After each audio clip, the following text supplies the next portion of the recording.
This right here is Car Con Carne. Car Con Carne is a Q101 podcast. I'm James Van Osdell. Car Con Carne, brought to you by Exploding House Printing. They're based in Hermosa, and they specialize in screen printing, embroidery, custom merch for bands and brands. If you're a band or if you represent a brand, you should have Exploding House handle your merch. They do it all. Go to explodinghouseprinting.com, get a quote. In fact, while you're there, see all the different people and brands they've worked with, whether it's Meatwave or the Music Box or the Botanic Garden. They've worked with so many, and they can work with you too. explodinghouseprinting.com. It's Car Con Carne. Let's eat in the car. It's Car Con Carne. And now here's the star of our show, James Van Osdell.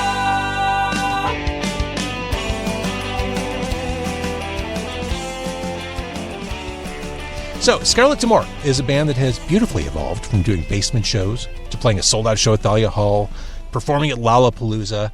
They spent a lot of last year on the road with Beach Bunny, and we can next see them in Chicago at the Mighty Beat Kitchen on May 8th, which is maybe a mile east of where we are right now. I'm joined by Cat Ayala, parked on the outskirts of Avondale, to talk about the band. Hello. Hello. Thanks for having me. My favorite thing, we've been coordinating this. We've never met.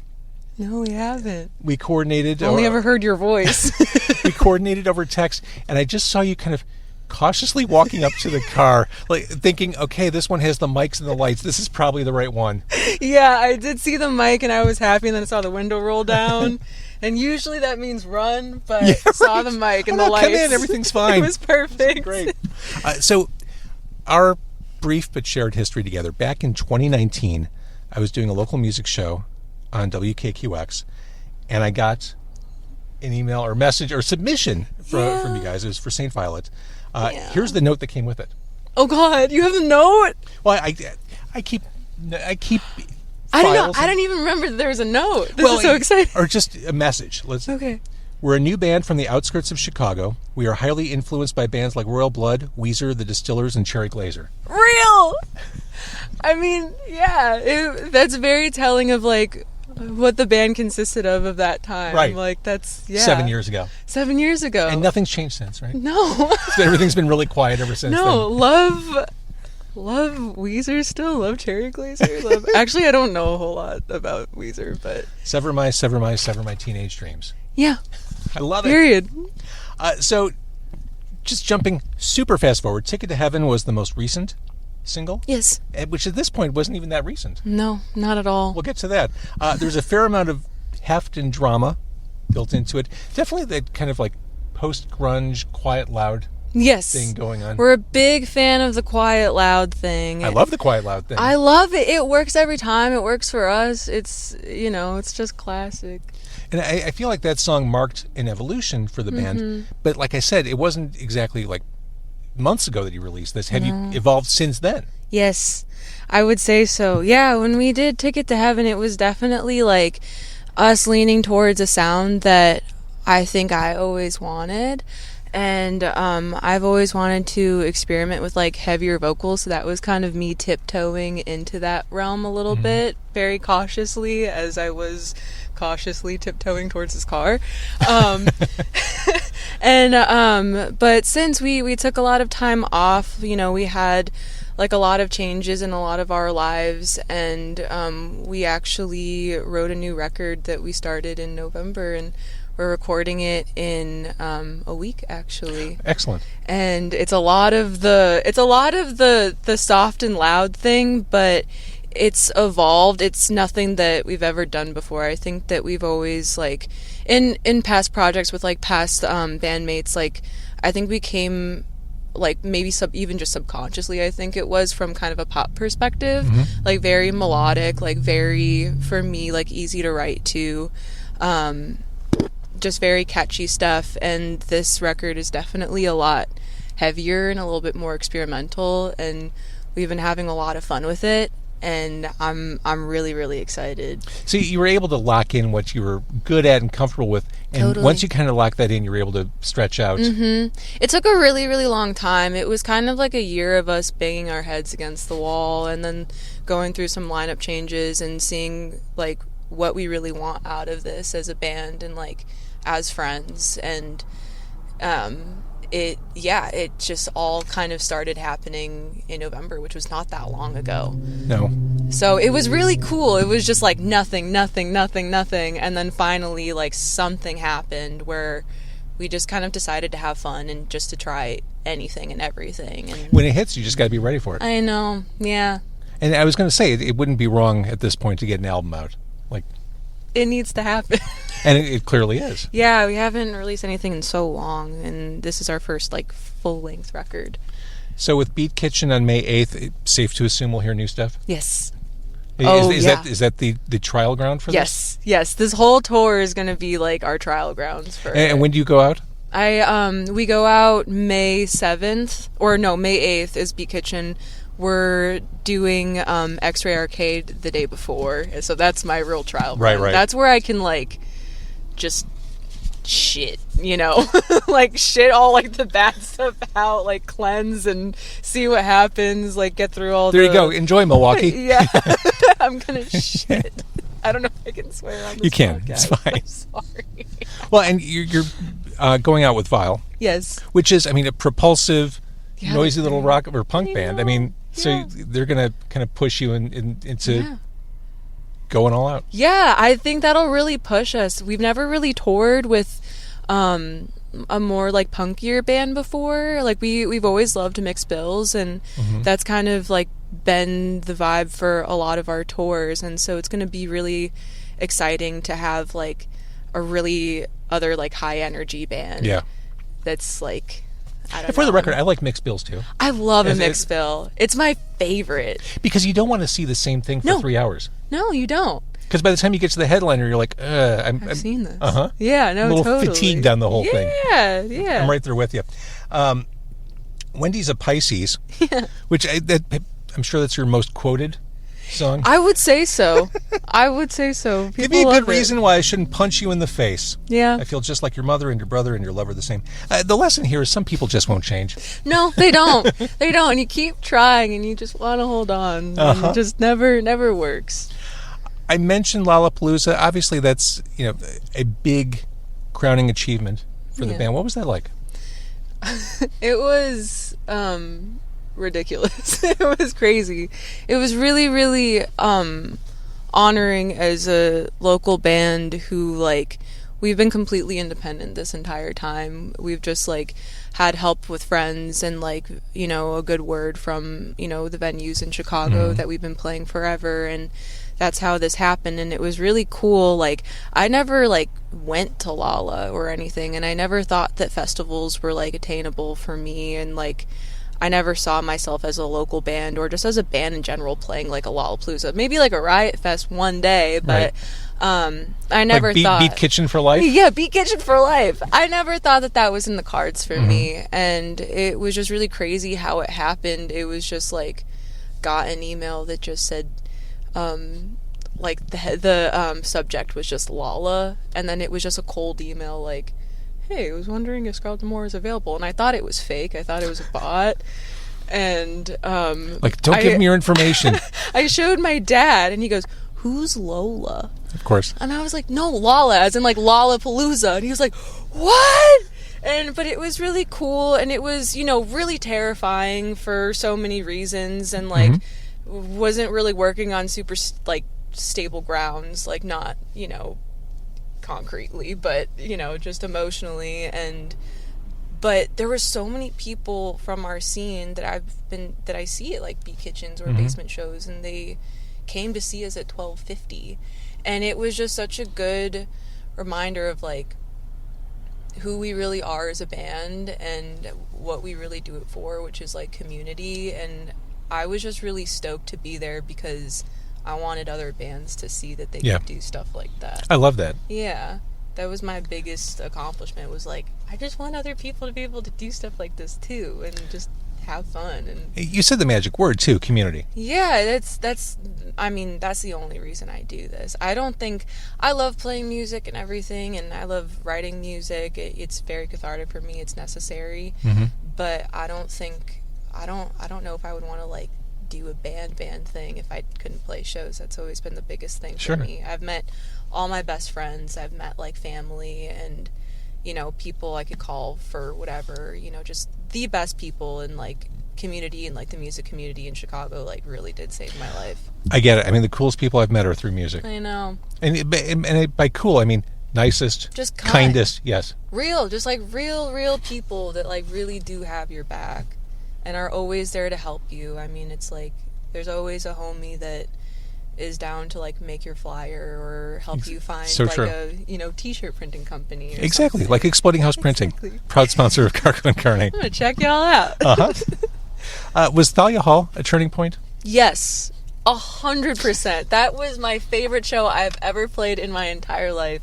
I mean, it's just this gorgeous venue. Gorgeous. And I walk in and it's beautiful and they're, setting up the stage and I just stand in the middle and I just go, wow, guys, it's so beautiful. And everybody's like, okay, get your shit in, But that was also just a really good example of like local bands being able to sell out a venue because the community is so solid. And it was the best show I'd ever played. It was the most fun show I've ever played. I got to like crowd surf for the first time, Nice. like as a band member. I think I did it one other time when I was like 16, but that was huge. Was that just driven by pure adrenaline? Yeah, I kind of like thought that I wanted to do it, and I had some friends like in the front, and I was like, there's a little platform there. I'm like, I want to kind of jump in because I get really weirded out when there's a barricade and there's a high level of like the stage and you're really far away from people, and especially like coming from basements and everything, like I'm always getting into the crowd somehow. Right. And so I kind of asked like my friends, I was like, if I jumped, would you guys catch me? Good to kind of like I was like, I know where like I'm gonna go, and so I saw them, they were there and they were like, come on, do it, and I did the silliest little run like into it, and it was just awesome. That whole show was really magical.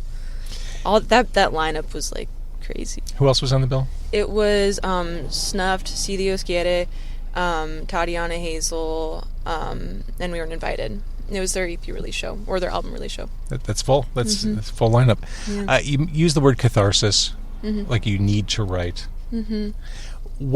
How often are ideas hitting you? Like, is music a reaction to your daily life? I think it used to be, and then I think things change a little bit when you become an adult and you have to pay rent and you have a job and you work full time and all these things. And I think it's always been like kind of where I am mentally. I think like I'm not the type of person that can go through something and write about it immediately. I have to really like feel it and process.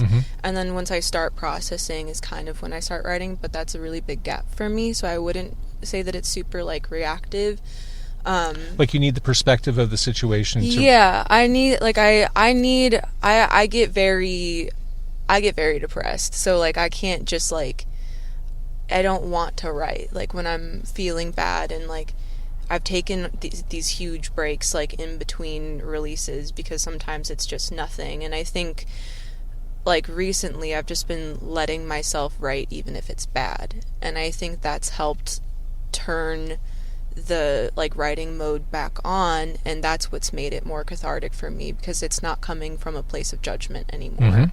But it used to, it's gone on and off. It's definitely like evolved like since I started writing as a teenager.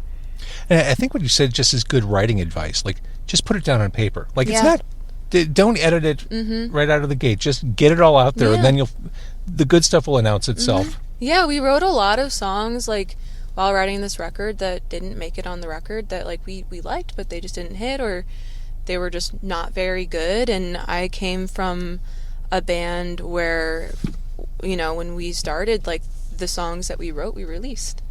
And there wasn't a lot of writing in between that. Right. It was just like obsessing over like one song for 6 months, and now it's so much more fun. You talked about depression. Being on the road can be hard. I mean, it's not it's not like you're going out for a year, but there's that unreality of just constantly going from one place to the next, having one really intense hour. Oh my God, it's so horrible for your brain. I have a thing I call it van feelings. And I think it's because I put myself all the way in the back of the van where the speakers are too loud and I can't hear anybody's conversations, And it's just like touring the country and seeing these like massive landmarks and like these huge empty plains and all these things that you're experiencing that are so much bigger than you. It makes you feel really scared and very small. And I think it's a really good thing, because I think that it makes me feel better about what I'm doing sometimes. It's like, I don't know, what I'm doing doesn't really matter all that much, but I have to do it, because what else am I gonna do? And it also doesn't matter. Like, it's nice that it doesn't matter. But yeah, your fans would argue something different. I appreciate that. But like, in the grand scheme of things, like, I will die, the world will keep spinning, like, the mountains will still be there, not to be like, macabre about it, but shit just got dark. But no, like, touring is hard on the brain, and I think you have to really like regulate yourself emotionally, and so I try to take care of myself on the road as much as I can. And everybody is very emotionally intelligent and like knows when we need space, and we definitely take the time for each other to Those are good be bandmates. supportive. I have the best bandmates. They're awesome. So we're recording this mid-March, Women's History Month. Yeah. Messages of female empowerment are they're intrinsic to who you are and what you do on stage. How important is it to be that voice on stage for young women in the crowd? I think it's necessary. I think I had a really hard time with my femininity, like, starting a band when I was in high school. I think, like... Because it wasn't done at the time? It wasn't really done at the time. Like, there wasn't a lot of, like, girls that I knew that were in bands, and I was looking up to female-fronted bands, but there were just always more... Like, I always, like, wanted to be the male musician that, like, I looked up to. Mm-hmm. So I just wanted to always, like, erase that part of myself, so that people wouldn't see me as like a female-fronted band and just like as a band. And as I got older and as I, experienced life a little bit more, it's just, it is necessary to be that voice, because I didn't have that, and I see what it does for girls at my shows, and like the things that they say to me, and like the community that I've been able to build and experience because I've, been myself, and I've spoken out for things, and, made sure that they're taken care of, and I've created a safe space for these women. Like, it's necessary, and it honestly feels really good, and I would hate to do this if I wasn't a woman, honestly. I love doing this because I'm a woman now. Like, That's great. It's so much fun, and I think, like, the connections are so much more intense and more pure, like, with the people who come to our shows. I think people feel really safe, and I think I love watching girls like make friends with other girls, like in the bathrooms. Again, it's the community thing. Yeah, it's awesome. It's so cool. Thinking back to the Scarlet Demore who sent in their music in 2019, could you ever have imagined the trajectory that you'd be put on? Like, looking back, could the you of 2019 imagine all the things you've checked off so far with so much yet to come? I mean, I know I always wanted it, and I knew that I would always try everything that I could to make that happen, but I'm not sure that I always thought it was going to work. Of course. It's been really crazy, and it's like been my life for so long, and I just kind of wake up every once in a while and I'm like, oh my god, if I told 13-year-old me that I was doing this right now, or like 17-year-old me that I was doing this, like, they would just keel over, If I had told 13-year-old me, someday you'll record radio in your car, they'd be like, what the fuck, dude? Like, all right. Why? For fun. For fun. That's it. All right, so Beat Kitchen, May 8th, we'll hear new music. We'll get new music from you at some point this year. At some point this year. We're trying to release a single, like, on the Vile tour. That's the goal. And this is an ongoing question, something I'll throw at bands when the topic comes up. Is there a difference, or is there a need for the strategy of that kind of slow drip of singles, or putting everything out at once? Like, do you have a position on that? I think it's gotten really weird, honestly. I mean, like, just the age of, like, streaming and, like, I don't want to say total loss, because people are still buying physical media, and I love it. I do it obsessively. I'm out of room. It's great. I don't have any room in my apartment anymore either. I feel you. But I think there is such a pressure for bands to pump out stuff so often. I think that like dropping a lot of singles is good. Just from like what I've experienced from other bands, I do appreciate it because it's like we're all consumers now. We're all like mega consumers. We want all of it all the time at once, and then it's kind of like the waterfall thing, you know. So I think do what you want, honestly. I wish I had a better stance on it. I've never been very good at figured it out. I've never been good at releasing. I was so bad at releasing Ticket to Heaven. I just one day was like, we gotta just drop it. Like, I don't want to end the year with no music, and I didn't promote it at all. And I think it's great. I'm glad you put it out there. I'm glad I put it out there. I would have done it differently, though. Of course. All right. So we'll see you at Beat Kitchen. Thank New you. music on the way. Thanks for jumping in the car on Milwaukee Avenue in front of the Taco Bell. The TV. The scenic part on the outskirts of Avondale. Gorgeous. It is gorgeous. So good to officially meet you. And Me too. We look forward to more great things. Thank you. Thanks for playing my song 7 years ago. We all sat in the car and we were waiting. We're like, okay, I think it's gonna happen. Then it happened. We all screamed. We're like, ah! It was great. When radio works, it works. It was so fun. It's awesome that that was a thing that you could submit your stuff to local bands. We need to bring that back. All right. Please. Thank you so much, Kat. Thank you.